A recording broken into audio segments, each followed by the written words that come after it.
नमस्कार, मैं रवीश कुमार। हम सब मीडिया से घिरे हुए समाज में रहते हैं। आम जीवन में तमाम मुद्दों के साथ साथ मीडिया भी एक मुद्दा रहता ही है। आप ही नहीं, हम भी इस मीडिया को समझने का लगातार प्रयास करते रहते हैं, नहीं समझ पाते हैं। राष्ट्रवाद से लेकर रासायनिक खाद के साथ साथ गोबर की खाद के साथ साथ मीडिया को लेकर भी तमाम मंचों पर बहसें हो रही हैं।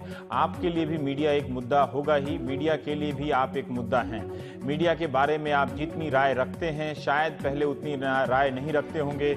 मीडिया की स्वतंत्रता को लेकर दुनिया भर में चिंता जताई जा रही है। साथ ही साथ मीडिया का प्रसार भी उसी रफ्तार से बढ़ता जा रहा है। तमाम मानकों को देखें तो प्रेस की स्वतंत्रता कम हो रही है, वहीं दूसरी ओर प्रेस का कारोबार तेजी से बढ़ भी रहा है। ये मुझे समझ में नहीं आता कि जब प्रेस आज़ाद ही नहीं है तो मीडिया के नए नए माध्यमों का कारोबार और उनका वर्चस्व कैसे बढ़ रहा है। क्या हम या आप मीडिया की स्वतंत्रता को महत्व नहीं देते हैं? विश्व प्रेस से स्वतंत्रता दिवस पर ट्वीट तो वैसे ही हो रहे हैं जैसे दिवाली और रामनवमी पर होते हैं, इसलिए लगा कि इस त्योहार को आपके साथ मना लेते हैं। हम भारतीयों के मन में ब्रिटेन और अमेरिकी मीडिया की कितनी गहरी छाप है।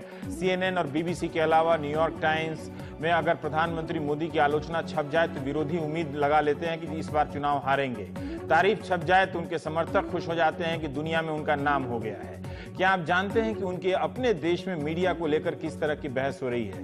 New York times, Washington post, CNN, BBC और टाइम्स इकोनॉमिस्ट जैसे संस्थानों वाले देश अमेरिका और ब्रिटेन, प्रेस की स्वतंत्रता वहां पर घट रही है। रिपोर्टर्स विदाउट बॉर्डर्स की रेटिंग में अमेरिकी मीडिया 2016 में 41वें नंबर पर था, जो अब 2 अंक नीचे गिरकर 43वें नंबर पर आया है। ब्रिटेन जो 2016 में 38वें नंबर पर था, अब गिरकर 40वें नंबर पर आ गया है।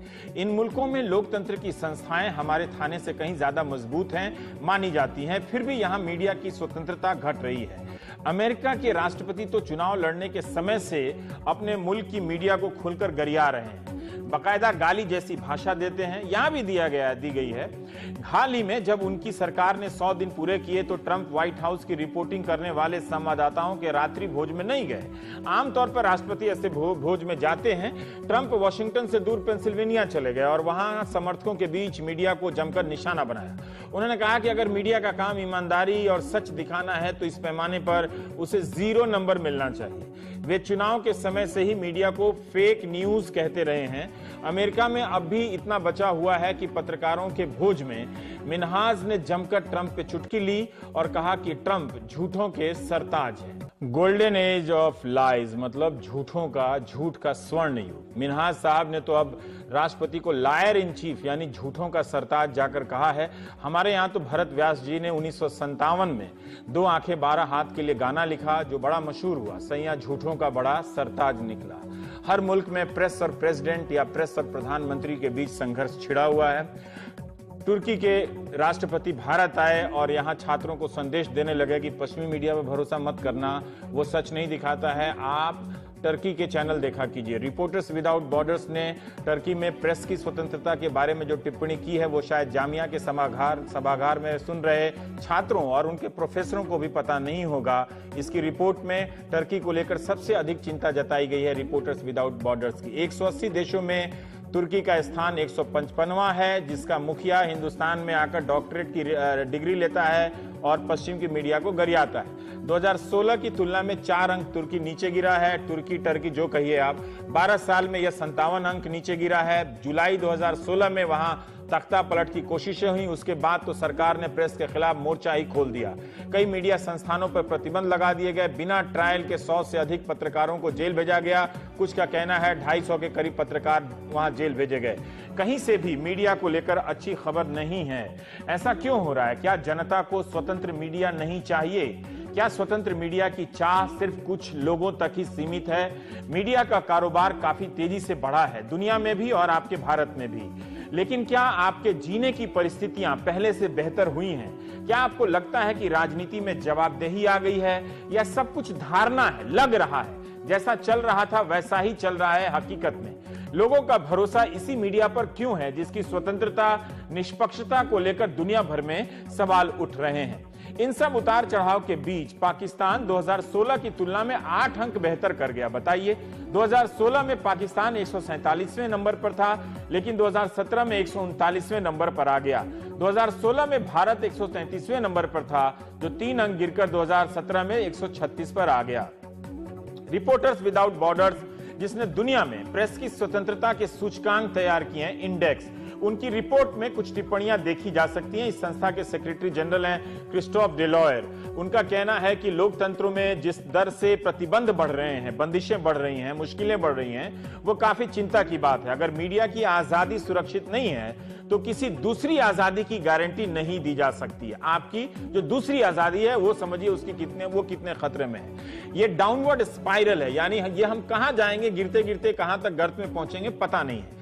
जहां भी अथॉरिटेरियन स्ट्रॉन्गमैन मॉडल, मतलब एक मजबूत नेता का मॉडल की जीत है, वहां मीडिया की आजादी घट रही है। ऐसी जगहों पर पब्लिक रेडियो और टीवी स्टेशन प्रोपेगेंडा यानी सिर्फ प्रचार के औजार बन गए हैं, जैसे पोलैंड, हंगरी, तंजानिया वगैरह। तुर्की में तो रजब तैयब अर्दोगान सरकार के खिलाफ नाकाम बगावत के बाद से वहां पर मीडिया प्रोफेशनल के लिए वो देश सबसे बड़ी जेल ही बन गया है। वहां एक एकाधिकारवादी स्वेच्छाचारी सरकार सत्ता में है। पुतिन का रूस 148वें नंबर पर है। वहां भी ये ऐसे ही हालात हैं, इन हालात से बहुत दूर नहीं है। हमने भारत के कुछ पत्रकारों से उनकी राय मंगाई, उनसे पूछा कि क्या वे मानते हैं कि भारत में प्रेस आजाद है, क्या उन्हें लगता है कि पत्रकारिता में आने के बाद वही काम कर रहे हैं जिसके लिए आए थे, क्या अब वे पहले से ज्यादा गंभीरता से सोचते हैं कि यार मौका मिलता तो किसी नेता का पीआर ही कर लेते, इनडायरेक्ट पीआर करने से क्या फायदा है। हिंदुस्तान में पत्रकारिता एक तरीके से खतरे में है, और खतरे में इसलिए है क्योंकि एक तो संविधान के दायरे में अगर देखें, जैसे अमेरिका में संविधान में फर्स्ट अमेंडमेंट जो है वो पत्रकारों को हौसला बढ़ाता है और उनको कानूनी हक भी देता है कि जब भी वो कुछ पत्रकारिता करना चाहते हैं तो उसमें कोई दबाव या किसी तरह का अड़चन ना आए। इस देश में आज तक फ्रीडम ऑफ प्रेस जिसको हम कहते हैं वो अभी तक संविधान में कहीं लिखा नहीं हुआ है। सिर्फ आर्टिकल 19(1) जो कि फ्रीडम ऑफ स्पीच है, फंडामेंटल राइट है, उसके दायरे में देखा जाता है। इससे क्या हुआ है, पत्रकारिता जिस हालत में है, हर तरह के इन्फ्लुएंसेस आते हैं। कभी सरकार की तरफ से दबाव आता है तो कभी कॉर्पोरेट इंटरेस्ट से दबाव आता है। तो पत्रकार जो है और पत्रकारिता जो है जिस तरीके से वो काम करना चाहती है वो कर नहीं पाती। देखिए, ऐसा तो नहीं है कि कोई कानून बना है प्रेस की फ्रीडम को रोकने के लिए, लेकिन जो माहौल बन गया है वो एक भय का बन गया है। और ये जो डर का माहौल है, इससे ओनर से लेके चीफ एडिटर से लेके एडिटर से लेके चीफ रिपोर्टर से लेके जो रिपोर्टर है उसके ऊपर लगता है अगर लोगों से बात करो तो दबाव है। और जो डिफरेंसेस हैं मुझे लगता है वो सबसे बड़ी कैजुअलिटी बन गए, डिसेंट और डिफरेंसेस। अगर आप डिफर करते हैं तो आपको क्या एंटी नेशनल माना जाएगा। समकालीन भारत में और अभी की राजनीति का प्रश्न है, विशेषकर नरेंद्र मोदी की सरकार बनने के बाद, तो मुझे लगता है कि प्रेस की स्वतंत्रता अबाधित रूप से कायम है।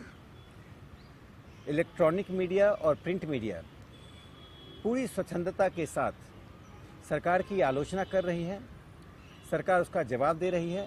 यह मुझे लगता है स्वस्थ लोकतंत्र की जो परंपरा है अपने देश में रही है उसका एक अच्छा उदाहरण है, और उसी का यह एक काल है। प्रेस आज़ाद है, उसके लिए तो आज़ादी की पहले डेफिनेशन करनी पड़ेगी, पर जो आपका क्वेश्चन है अगर उसका एक वर्ड में जवाब हो, नहीं। कुछ एरियाज हैं जिस पे बिल्कुल भी प्रेस की आज़ादी नहीं है।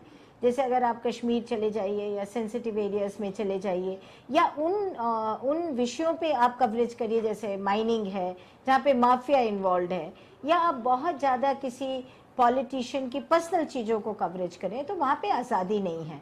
पर अगर आप इश्यूज पे लिखते हैं तो मेरा जहाँ तक ख्याल है उसमें अभी भी आप लिख सकते हैं। कुछ सहाफ़ी, कुछ पत्रकार सरकार के नाम कसीदे पढ़ने लग गए हैं। ऐसी खबरें आती हैं कि भाई योगी आदित्यनाथ के कुत्ते ने उनका स्वागत किया या उनकी गाय ने उनका स्वागत किया। दूसरी तरफ एक चैनल है जो सरकार के खिलाफ जितनी आवाजें उठती हैं उन्हें ना सिर्फ कुचलने की कोशिश करता है बल्कि उन्हें गद्दार करार देता है। सरकार की तरफ से जो दमन हो रहा है या पार्टियों की तरफ से जो दमन हो रहा है, उनसे कहीं ज्यादा खतरे की बात यही है कि पत्रकार खुद अपना फर्ज नहीं निभा रहे हैं। आज के दौर में जो आज की हुकूमत है वो एक कंप्लीटली इनटॉलरेंट है टूवर्ड्स डाइसेंट। वो बिल्कुल अपने खिलाफ कोई भी आवाज हो उसको बिल्कुल कुचल देते हैं। और जो मीडिया है वो तकरीबन पूरी तरह से कंट्रोल में आ गया है, कुछ पॉलिटिकल कंट्रोल की वजह से और कुछ कॉरपोरेट जो कंट्रोल है। मीडिया आपको बुनियादी सवालों से काट रहा है।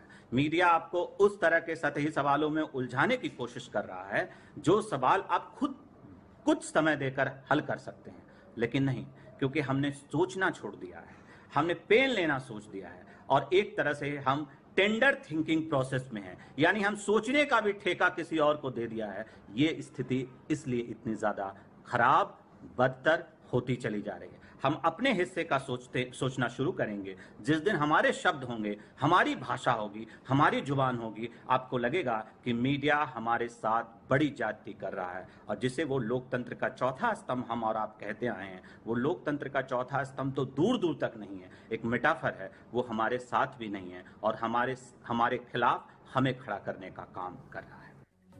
कभी आपने सोचा है कि अगर प्रेस भीड़ की भाषा बोलने लगे, सरकार की भाषा बोलने लगे तो आपका क्या नुकसान होगा? आप कोशिश करेंगे तो बहुत आसानी से समझ भी सकते हैं। भारत में एक काम बहुत चालाकी से हो रहा है। राष्ट्रवाद की आड़ में पत्रकारिता अपनी चमचागिरी छिपा रही है।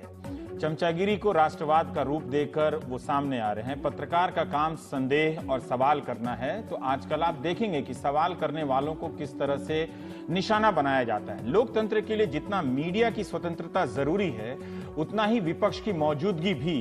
भारत की पत्रकारिता में आए दिन इन दिनों विपक्ष का मजाक उड़ाया जाता है। उनके नेताओं पर किस तरह से निशाने साधे जाते हैं ये आप देखेंगे, और उन्हें कितनी जगह मिलती है। जब मिलती है इस तरह के बहस वाले कार्यक्रम में तो किस तरह से मिलती है। उनकी घेराबंदी इस तरह से हो रही है जैसे वो विपक्ष में नहीं, जैसे सरकार में हो और सारी पत्रकारिता उन्हीं के खिलाफ हो रही है। विपक्ष के खिलाफ प्रेस अतिरिक्त रूप से हमलावर है। ये सब आप खुद भी नोटिस कर सकते हैं। राष्ट्रपति ओबामा ने जब अपना पद छोड़ा तो प्रेस के लिए एक बात कही, you are not suppose to be sycophants, you are suppose to be sceptics. मतलब पत्रकार का काम चमचा होना नहीं है, उसका काम सवाल करना है। ये उस देश के राष्ट्रपति का कहना है जिस देश में फर्स्ट अमेंडमेंट के तहत प्रेस को काफी अधिकार मिला हुआ है। तो सोचिए वहां स्थिति कितनी खराब है कि उसके राष्ट्रपति को कानून मिलने के बाद भी कहना पड़ रहा है कि आप चमचे नहीं हैं, आपका काम है संदेह पैदा करना।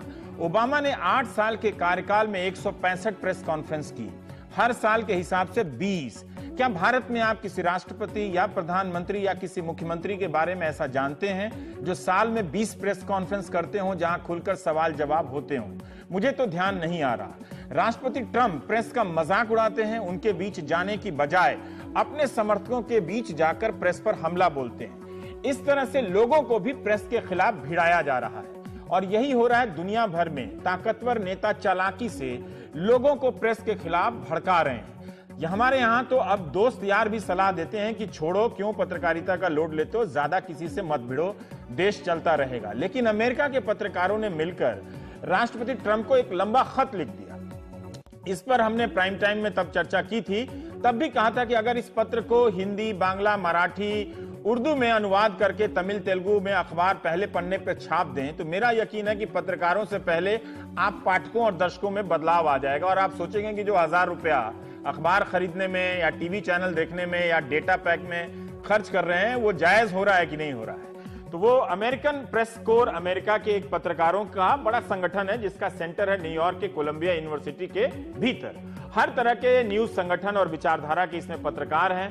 तो उन्होंने चिट्ठी लिखी कि आदरणीय निर्वाचित राष्ट्रपति जी, आपके कार्यकाल के शुरू होने के अंतिम दिनों में हमने अभी ही साफ कर देना सही समझा कि हम आपके प्रशासन और अमेरिकी प्रेस के रिश्तों को कैसे देखते हैं। हम मानते हैं कि दोनों के रिश्तों में तनाव है। रिपोर्ट बताती है कि आपके प्रेस सचिव व्हाइट हाउस से मीडिया के दफ्तरों को बंद करने की सोच रहे हैं। आपने खुद को कवर करने से कई न्यूज संगठनों को बैन किया है। आपने ट्विटर पर नाम लेकर पत्रकारों पर ताने कसे हैं, धमकाया है। अपने समर्थकों को भी ऐसा करने के लिए कहा है। आपने एक रिपोर्टर का यह कहकर मजाक उड़ाया कि उसकी बातें इसलिए अच्छी नहीं लगी कि वह विकलांग है अपने प्रशासन तक रिपोर्टर की पहुंच समाप्त कर आप गलती करने जा रहे हैं। हम सूचना हासिल करने के तरह तरह के रास्ते खोजने में माहिर हैं। आपने अपने अभियान के दौरान जिन न्यूज संगठनों को बैन किया, उनकी कई रिपोर्ट बेहतरीन रही। हम इस चुनौती को स्वीकार करते हैं। पत्रकारिता के नियम हमारे हैं, आपके नहीं। आप चाहें तो आपके अधिकारियों से ऑफ रिकॉर्ड बात करें या ना करें। हम चाहें तो ऑफ रिकॉर्ड ब्रीफिंग में आए या ना आए। अगर आप यह सोचते हैं कि रिपोर्टर को चुप करा देने या भगा देने से स्टोरी नहीं मिलेगी तो आप गलत हैं। हम आपका पक्ष लेने का प्रयास करेंगे राष्ट्रपति जी, लेकिन हम सच्चाई को तोड़ने मरोड़ने वालों को जगह नहीं देंगे। वे जब भी ऐसा करेंगे हम उन्हें भगा देंगे। यह हमारा अधिकार है राष्ट्रपति जी। हम आपके झूठ को नहीं दोहराएंगे, आपकी बात छापेंगे, लेकिन सच्चाई का पता करेंगे। आप और आपका स्टाफ व्हाइट हाउस में बैठा रहे, लेकिन अमेरिकी सरकार काफी फैली हुई है।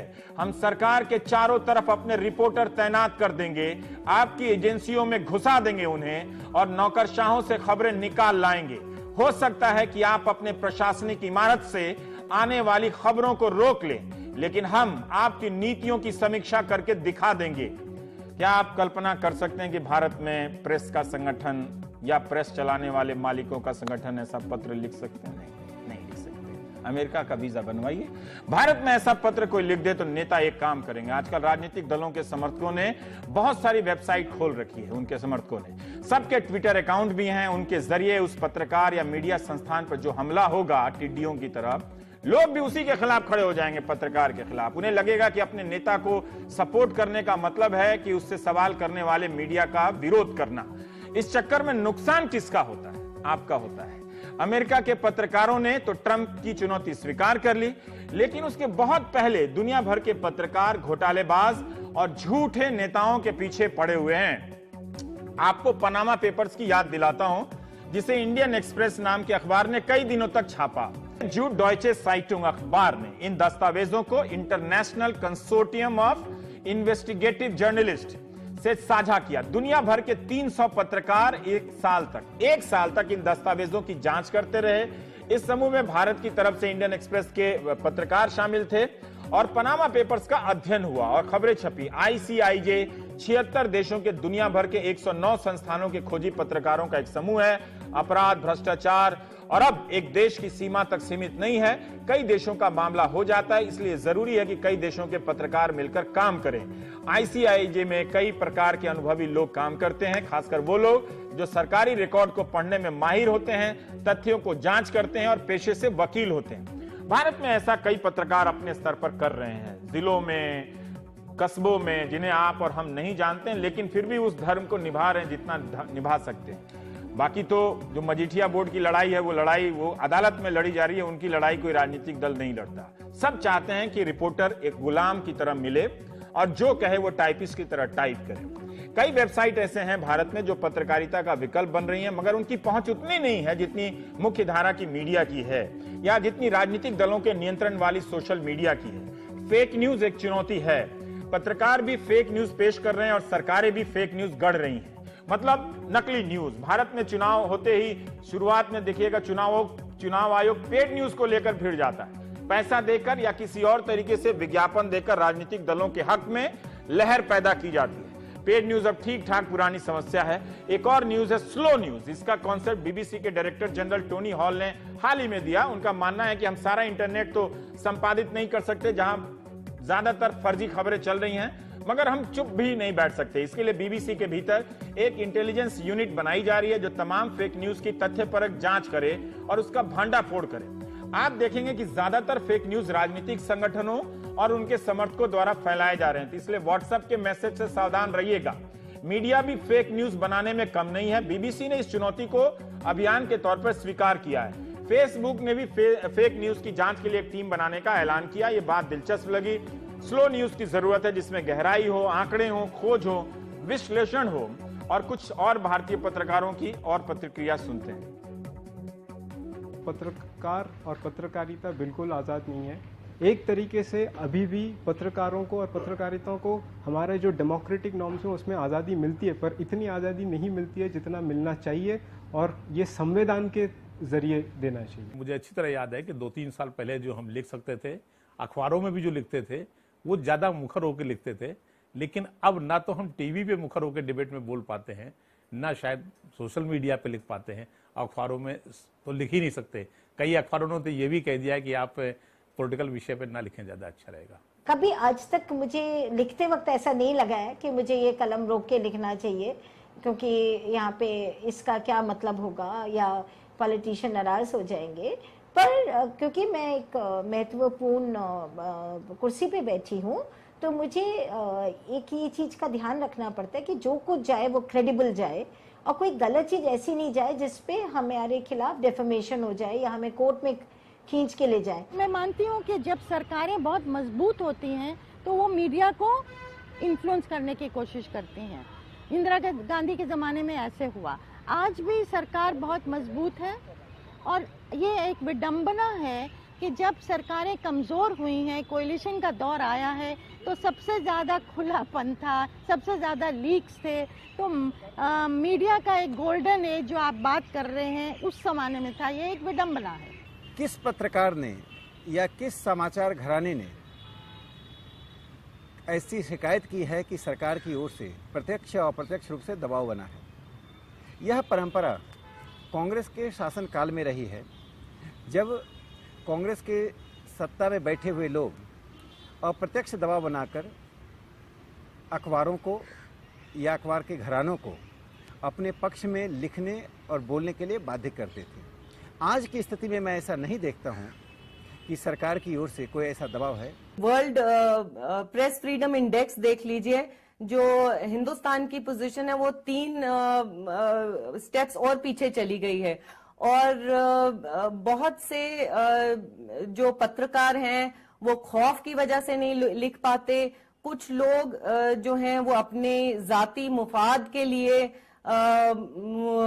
जो है वो गवर्नमेंट के खिलाफ या उनकी जो गवर्नमेंट की जो गलत पॉलिसियां हैं, जो एंटी पीपल पॉलिसियां हैं, या जो उनके खिलाफ नहीं लिख रहे हैं, या जो वॉइसलेस कम्युनिटीज हैं, मार्जिनलाइज्ड कम्युनिटीज हैं, जिनकी आवाज मीडिया को बनना चाहिए, वो आज नहीं बन रही हैं। देश और दुनिया के तमाम तरह के सवालों और सूचनाओं को जानने समझने के लिए आप रोज शाम टेलीविजन के आगे बैठते हैं, न्यूज चैनल के आगे बैठते हैं और जानना चाहते हैं कि देश और दुनिया में क्या चल रहा है। लेकिन टीवी देखने के बाद क्या कभी आपने खुद से सवाल किया है?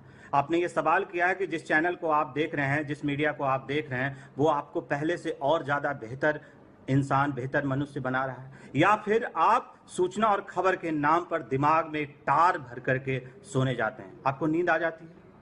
ये एक जरूरी सवाल है, क्योंकि आपका टेलीविजन चैनल, आपका न्यूज चैनल आपको रोज पहले से ज्यादा देशभक्त बना रहा है। लेकिन इस देशभक्ति में क्या वो गरीब शामिल है? क्या वो किसान शामिल है? क्या वो गांव शामिल है? क्या वो हाशिए के लोग, वो दबे कुचले लोग शामिल हैं? क्या आपका वो पड़ोसी शामिल है जिससे रोज मुलाकात होती है, हाय हेलो होती है? आप सवाल खुद से पूछिए, आप पाएंगे कि आपके आसपास की दुनिया से आपको यही टेलीविजन चैनल धीरे धीरे नफरत करना सिखा रहे हैं।